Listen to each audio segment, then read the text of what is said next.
We always were interested in ground up development. We like the idea of taking dirt and creating something new. And I think part of that goes back to that extreme ownership that I talked about.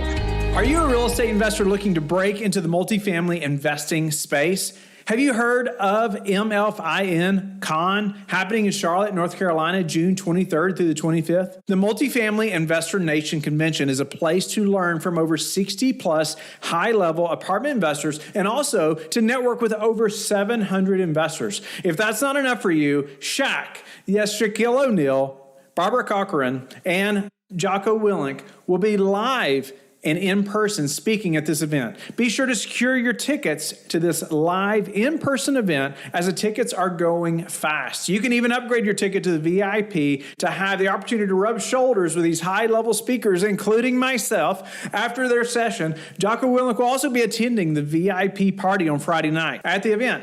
So go to mfincon.com to find out more details. There's also sponsorship opportunities available too. For details for this event and to purchase tickets, visit mfincon.com. Use promo code LifeBridge to get $200 off your tickets. That's mfincon.com.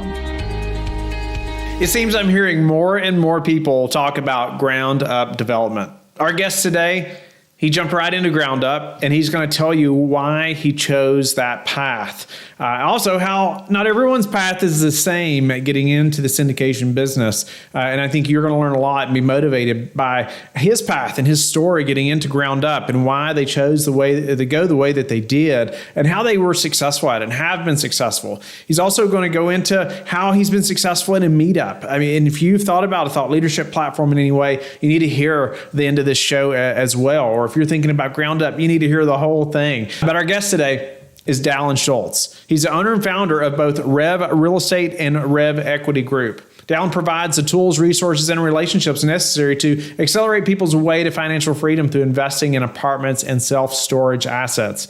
Dallon has been investing in real estate since 2018. His first purchase of a cash-flowing fourplex using strictly other people's money ignited a burning desire to begin his journey to financial freedom using the powerful vehicle of real estate.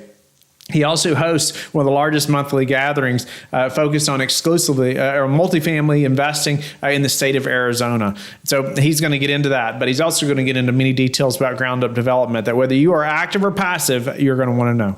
Dallon, welcome to the show. You are an expert in an asset class that seems to be becoming more popular lately anyway, or seems like I'm hearing more about it. And maybe not the asset class specifically, but ground up, to be specific, in ground up development. And so looking forward to hearing just your story and getting into ground up and what that looks like for you, challenges you all have faced. I know there's many listeners and investors who are trying to do the same thing and want to learn from you as well. So welcome to the show. Tell us a little bit about who you are and let's dive into ground up development. Absolutely. Well, Whitney, thanks for having me on the show. And I didn't share this with you before we jumped on, but when I started my journey about 4 years ago, your show was actually one of the first syndication and real estate shows I started listening to. So really appreciate what you're doing here. And I'm excited to be a part of it now. And I hope through what I can share a little bit today, people can get a chance to get to know me and that I can bring some value in that space.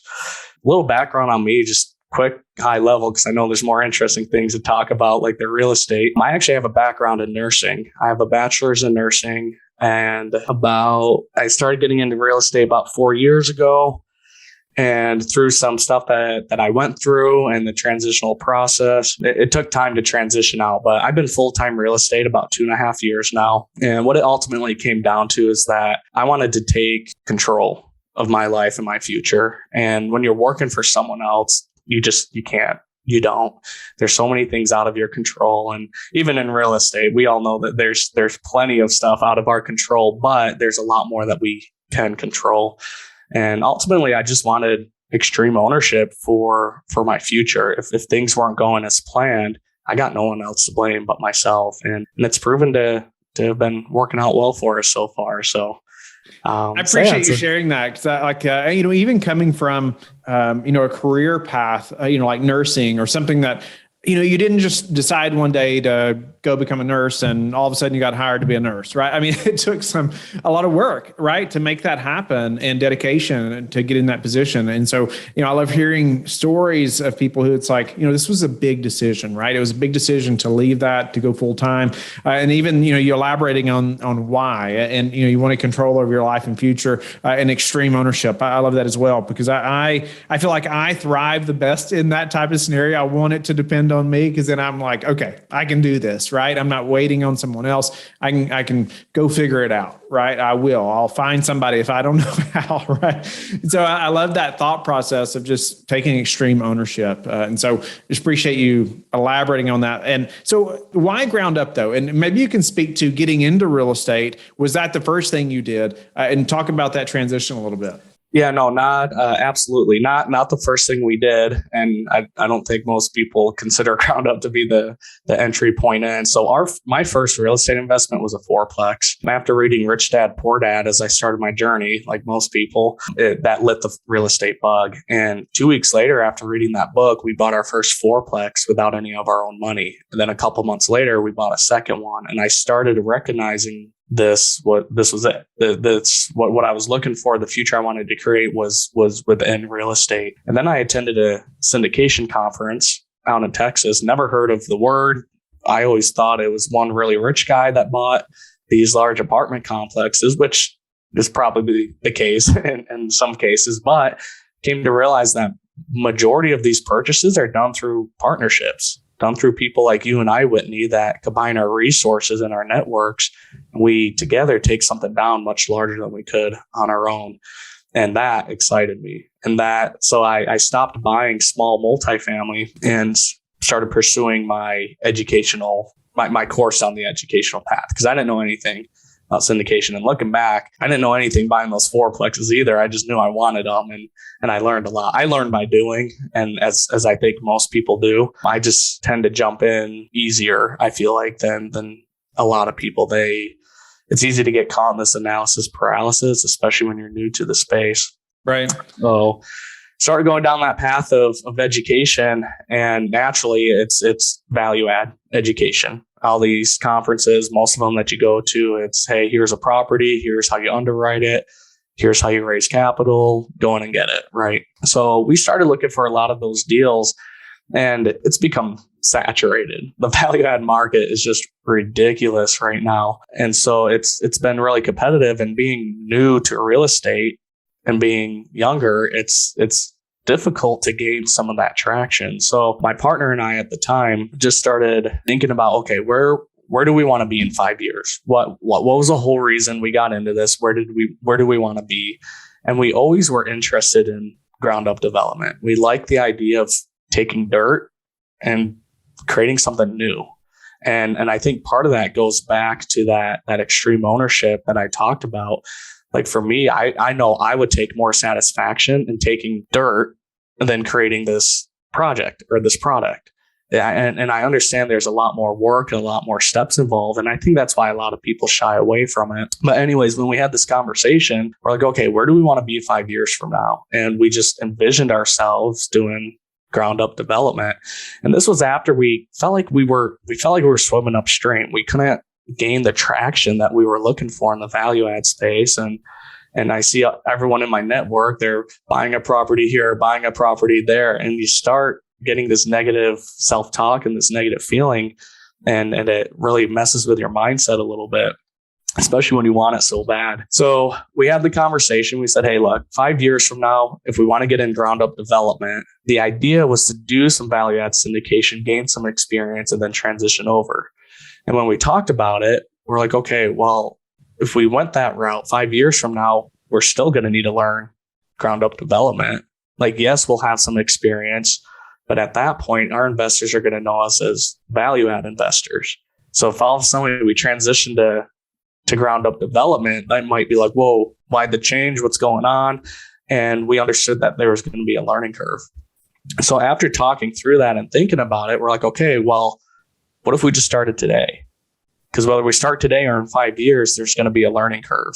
But if we started today, development is ultimately where we want to be. Are we going to be much further ahead in development 5 years from now if we start today rather than waiting? And we felt like the answer to that was yes. So we just pivoted a few degrees and still looked at multifamily. And within a few weeks, we found this project that had been sitting on the market for over a year.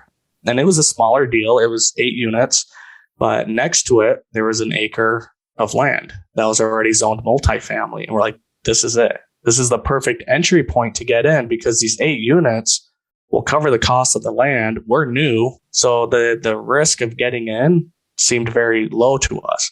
Because worst case scenario, we just cash flow 8 units and we turn around and sell it in a year, whatever the case may be.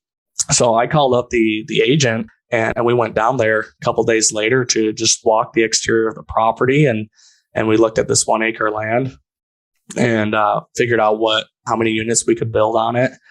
And as we're sitting there talking, he casually mentioned that same seller owned 2.5 acres of commercial land adjacent to this property, just on the other side of it. And this commercial property was right on the main highway, cutting through this smaller town in Arizona. So a lot of exposure, a lot of traffic. And so I asked, well, is the seller interested in selling that as well? Because it wasn't listed or marketed. And he's like, I think he would be. So we negotiated a deal and we bought the 8 units and in total about 3.5 acres. And so what we decided, that commercial lot, we didn't want to rezone it. It was in a good spot. And we had one of our partners is in self-storage. So we're like, this is a perfect self-storage property. And so we split it in 2. We started going after the multifamily development experience and then also the self-storage development experience. And that's kind of how we got into our first deal. Wow. It's interesting that those opportunities started presenting themselves. And it sounds like it was almost a gradual thing too. It wasn't like you all started with a $100 million piece of land, right? In this massive development, you were able to do a few pieces of developments in addition to another property or something like that. So that's so neat. But something I wanted to point out there too is that you mentioned, like you and your partner were talking about where you want to be 5 years from now. And you were envisioning, ground up development. That's where you all wanted to be. You thought, okay, maybe we go this other route, the value add, gain some experience. But then you asked the question, what happens 5 years from now? Are we still going to be, or would we be further ahead if we just started ground up now, as opposed to going, value add multifamily, something else. And so, but I like how you all had the bigger picture in mind. You all were thinking 5 years from now, maybe you might have been able to do more deals faster. Maybe, I don't know, maybe not. I don't know. I'd love to hear your thoughts about what if you all had started value add and hadn't been focused on development at all, or really thought, that's a few years from now. How do you feel that would have changed your all's path to where you're at now? That's a great question. And my personal thoughts and opinion on that, but bottom line, once you get into the real estate space, first thing is identifying what asset class you want to be involved in. Do you want to be in single family, hotel, office? I mean, there's so many different in there. So gaining that clarity on what asset class you want to be in, we hands down feel and believe that multifamily and storage are the best investments to be involved in the commercial space. But having that clarity on what it is that you want, and then being able to identify when you feel like you're swimming upstream. I don't know how else to explain that. Like there's people that are crushing it in the value add space. There's a buddy of mine I connected with early on in my experience. He's local here to the Phoenix area, blew up in the value add space and just freaking crushed it and has an awesome story. And you've probably had him on your show at Zach Happenstall with Rise 48. So it was just incredible to see what he's done over the last few years. So you see people like that and you're like, well, I want that. We all want that, right? But the important thing to recognize is that Zach found his groove. Whatever it was, he found his groove. And for us, we were trying to find that groove. And for some reason, we weren't finding it in the value add space. I don't know why. Okay. But it just felt like we were swimming upstream. And when we were actively underwriting and looking at deals for over 6 months, and it just didn't seem like any traction was happening, that's when we're like, okay, do we need to pivot a little bit? And as soon as we had that conversation and pivoted, I felt like our goals aligned with the end outcome. And as soon as we made those minor changes and then changed our mindset a little bit, all of a sudden we went from feeling like we're swimming upstream to now we're going with the flow. Now we're going with the current. And so I think the important thing to realize and recognize is you can still be involved in multifamily. You can still be involved in self-storage. But the way you get there, your path there is very possibly going to look different than somebody else's. And the important thing is to recognize where the flow is and tuning into what I refer to as the frequency of success. And that's something that is not taught to you at any conference, at any mentorship, and any podcast, interview, book, like that stuff. It's talked about, but it cannot be taught. You have to go through it. You have to experience it yourself and recognize what that feels like. And don't be discouraged when your path doesn't look like somebody else's, right? Yeah, exactly. And just find what works for you. Gain clarity on your strengths and play to those. I want to jump into ground up a little bit before we get too low on time as well. But I want you to speak to some of the challenges that you have experienced, but that you can help the listener with now, whether they're passive or active. I feel like it's going to be helpful for them to know and understand some of these things that maybe you wish you had known when you started with the development. Right. It takes much longer than you think it will. So when we started the process, we bought the land and we're like, great, and at that time, we didn't have to go through any rezoning or anything. So I was like, sweet, 6 months, we'll be breaking ground. It's been 16 months and we just broke ground on our self-storage. And the multifamily development, we ended up actually selling that a few months back. We got the land entitled and got an offer for more than twice than what we paid for it 14 months earlier. So we sold it. We capitalized on that. But again, when being new, naive, I didn't have a mentor for development. I'm kind of the one that just jumps in with both feet and figures it out. That's truly how I learned the best. And so I thought we would be breaking ground in 6 months, and that was not the case. So however long you think it's going to take, multiply that by 2. If you take raw land, just to get it entitled and ready to build, especially right now, I would probably average 18 months, 12 if you have experience and you're on top of it. But with it, there's a lot of stuff out of your control. We'd get our plans and everything over, and then we have to wait a month or two or few to get them reviewed, to get into the town for the meeting. And so a lot of that stuff's just out of your control. So I guess that's another good point too, is really focus on what you can control and don't stress about what you can't control. As long as you're doing your part and you're staying on top of it and getting everybody on the team what they need, the city what they need, just be patient. It'll work out, but just keep your foot on the gas through it. Yeah, no, that's awesome. I think that's wise too. It takes twice as long as you may think.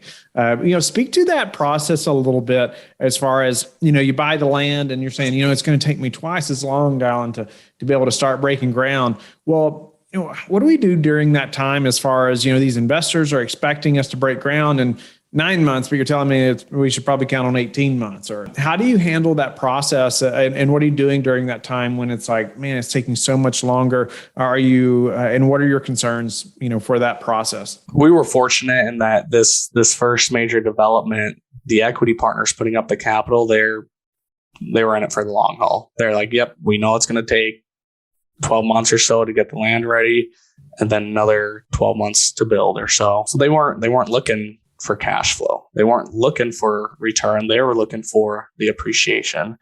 And so I think a big part of that, especially with development, is finding the right avatar, finding the right investor, because it's not for everyone. It doesn't spit out a 6, 7, 8% cash on cash by second quarter, right? It just doesn't. There's nothing there producing cash. You're creating it. You're forcing the appreciation. So you just got to find somebody that knows, likes, and trusts you, obviously, like any investment, but that understands the outcome. And it's not that you can't. I mean, let's say on a value add, you're projecting a 20% return. You could project that on a development, but they just have to understand that it's not going to come during the deal. It's going to come on the back end. So if you're looking for someone, or if an investor's looking to live off that cash flow, they're probably not a good fit for you, and that's okay. So it's just knowing what type of investor would be appropriate for this deal. Yeah, you hit the nail on the head. And it sounds like your investors were very familiar with the process of ground up, right? Ground up development. And that's what sound like they were even looking for, where oftentimes, yeah, like you said, even earlier in the interview too, it's like you're known for what you do, right? The type of asset class you're in, or if you're doing value add, and then you're going to transition to something else, which I think is possible. And a lot of people do it, or add different asset classes and types of investments. But like you said, you got to find the right investor, and it's not going to be the same type of investor that wants that preferred return with 30 days into the deal versus somebody that's okay with ground up development. And I think it's a lot based on their risk profile and just their goals as an investor, right? If they're looking for cash flow or maybe more growth or those types of things. But I know that you have another skill set that I wanted to highlight, because I know there's people that are looking at doing this as well, before we get too low here on time, but is around Meetups. And you've done that successfully, and you've been really good at growing your Meetup. I want you to speak to why did you start a Meetup, and then let's dive into how you've grown it and done it well. Absolutely. So when I was transitioning out of the medical field into real estate full time, I had 2 fourplexes. That's nothing to brag about, right? Especially when you're starting to go down this path of syndication, and you're trying to gain experience and exposure and credibility in that space. So I was actually reading through Joe Fairless's book, The Best Ever Syndication book. I'm sure a lot of listeners have read it. If not, I would highly recommend it. But in that, he starts talking about having a leadership platform, because having that leadership platform instills instant credibility. And you don't need to be an expert in the space. You just bring the experts on, kind of like what you do with your show. And Joe, in his book, Joe spoke to his podcast. He was doing a daily podcast, I believe, as well. And hats off to you, Whitney, by the way. I know you got a team that really helps on a lot of the back end stuff. But when you got started, I would imagine you didn't have that, and you did do it all. So anyways, when he was speaking about that, the podcast, it didn't really interest me. It just seemed like work, and the thought of it drained me. So I knew for sure that wasn't going to be playing to my strengths. But then the thought of doing a meetup and having that in-person experience, that's where I thrive, really, is in these in-person experiences. And at the time, there wasn't much going on. Phoenix is one of the hottest markets in the country right now. And at that time, I could count on one hand how many meetups there were focused on apartment education and investing. And so I decided to start my own, and had this vision of creating it more than just a 10, 15 people come into a bar or the back room of a Panera Bread or something and just talk about real estate. I wanted more structure, more education, because that's personally what I needed. So we started it, and it enabled me. And again, at this point, I didn't have nearly the experience I have now. I had those 2 fourplexes, and that was it. So yeah, I felt unqualified, but I also recognized that I didn't have to be the expert. And so it gave me an opportunity to reach out to people that had much more experience than me. And what do people like talking about the most? Themselves. Right. So it was an awesome opportunity to say, hey, I'm hosting this event. We have this many people that come. Would love for you to come and just share your story. And I've never had one person turn me down from that because they didn't want to. It was always, if they did, it was because of a scheduling conflict, right? People are so willing to come out and share their story and help others in the space, because at one point they were where I was, right? We've all started somewhere. So connecting with those right people, and it's been great. And that's where the most value has really come for me, is hosting that event and reaching out to these speakers, these experts, because now there's a handful of them that are willing to sign on loans for us and co-sponsor and do deals together. So it initiated the relationship. And then it was up to me to continue nurturing it. In our first event, we had maybe 18, 20 people in the back room of a Mexican restaurant. And then it just continued growing. And we've been averaging 80 to 100 people at our events every single month. And we still bring in the guest speakers. We still have some structure and education. But most importantly, it's the networking. There's partnerships that have formed out of our group and deals that have come through the group. So it's been really cool to see. And we recognized what we had created and we wanted to expand it. So actually at the start of the year, we started setting up additional chapters in different markets. And we just helped those chapter leaders do what we did. We just replicate it and help them so that they can experience what I experienced growing a meetup here in Phoenix. So speak to the structure of your meetup a little bit. You talked about networking being the most important. And just give us a real quick schedule of one of the meetups.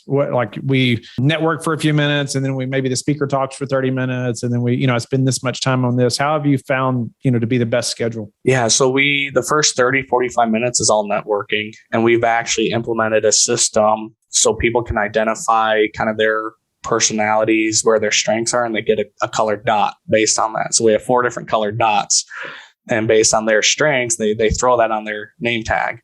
And then we have a little key that says, hey, if you're an orange dot, you want to look for blue and green dots, right? So we've implemented that to help influence and encourage the networking, because at networking events, you might go in and talk to 5, 6, 7 people, and the person you need to be connecting with was right next to them and you didn't realize it. So the first 30, 45 minutes is networking. And then we do some welcoming. I usually get up and do a 10-minute presentation. I love mindset, personal growth, self-development. So that's usually what I speak to with a real estate flair, a multifamily flair. And then we'll typically bring on the guest speaker and they'll speak for usually 20, 30 minutes. And then we conclude the event and we wrap it up with networking, and we schedule about 30 minutes for that follow-up networking. And it typically goes for an hour and a half to 2 hours, to a point where the venues end up kicking us out. And I feel bad because we were there a lot longer than we should have been, but it's hard to stop people when they're in the groove. Speak to what caused the growth from 18 people to 100. I think consistency was a big part. I definitely think that was a big part. We started January 2020, right before COVID hit. So we had January, February, March hit, and they shut everything down.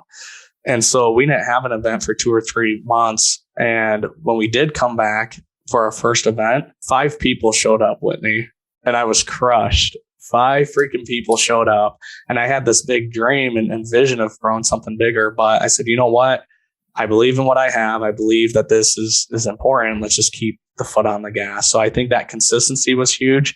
And bottom line, just bringing as much value as we can. When I prepare my events, I'm constantly ask myself, if I was here as an attendee, what would I need to walk away with to feel like this was worth my while? This was worth my evening.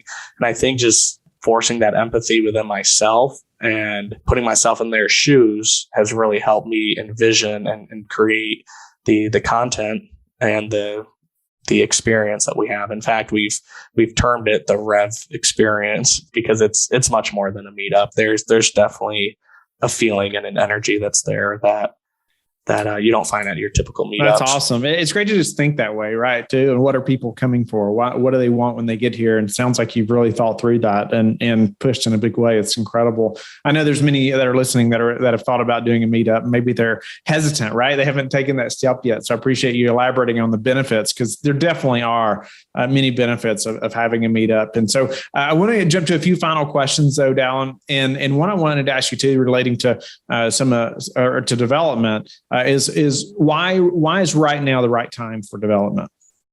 There's a shortage. there is such a shortage of housing, and you could keep going after these value adds, and it's not a bad play. Like there's a lot of, it's probably the smartest play, honestly, is to go after the value add, because you're buying something that's cash flowing. But there's such a shortage in housing, especially in Arizona. So it doesn't matter how many value add deals are getting flipped.